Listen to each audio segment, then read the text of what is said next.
కాకినాడ జగన్నాథపురంలో వేంచేసిన శ్రీ వెంకటేశ్వర స్వామి దేవస్థానం ముక్కోటి ఏకాదశికి ముస్తాబు అవుతోంది. ముక్కోటి ఏకాదశి సందర్భంగా చేపట్టిన ఏర్పాట్లను ఆలయ చైర్మన్ జగన్నాథన్ విజయ్ కుమార్ పరిశీలించారు. భక్తులకు ఎటువంటి అసౌకర్యం కలగకుండా బారికేడ్లను ఏర్పాటు చేస్తున్నారు. ఈ సందర్భంగా ఆలయ చైర్మన్ జగన్నాథన్ విజయ్ కుమార్ మాట్లాడుతూ ఈ నెల 23వ తేదీన జరిగే ముక్కోటి ఏకాదశికి అన్ని ఏర్పాట్లు పూర్తి చేస్తున్నట్లు ఆయన చెప్పారు.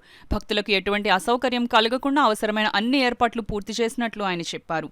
ఈ కార్యక్రమంలో ఆలయ అర్చకులు పొందూరి రంగాచార్యులు, ఆలయ కమిటీ సభ్యులు తదితరులు పాల్గొన్నారు. నిత్య పూజ, తిరుపావై సేవాకాలం ఇత్యాది కార్యక్రమాలు జరుగుతూ ఉంటాయి.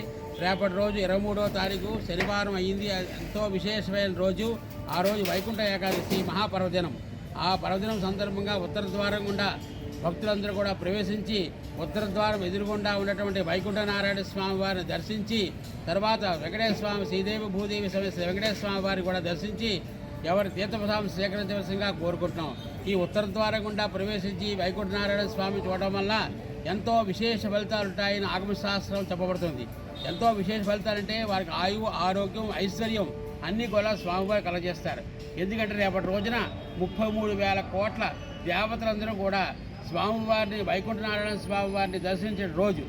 అంత పవిత్రమైన రోజులో 50 మంది భక్తులు కూడా మనకు ఇక్కడ ఏర్పాటు చేసినటువంటి సౌకర్యాలు అన్నీ కూడా సక్రమంగా దేవాదాయ కమిటీ వారు, మన దేవాదాయ శాఖ వారు కూడా ఏర్పాటు చేసి ఉన్నారు. కాబట్టి భక్తులందరూ కూడా వచ్చి స్వామివారి యొక్క దర్శనం చేసుకొని ఉత్తర ద్వారం గుండా ప్రవేశించి స్వామివారి దర్శనం చేసుకోవాల్సిందిగా మేము మరీ కోరుకుంటున్నాం.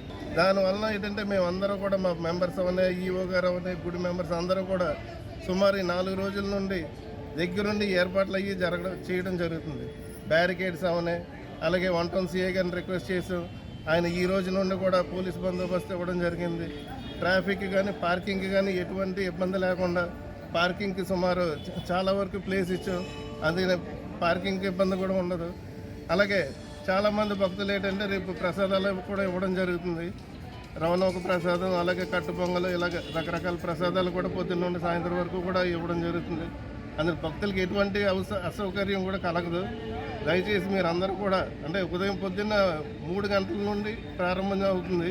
2 గంటలు సుమారు 3 నుండి 5 వరకు పూజ చేసిన 5 గంటల నుండి 5 గంటల తర్వాత భక్తులందరికీ కూడా దేవుని దర్శనం జరుగుతుంది.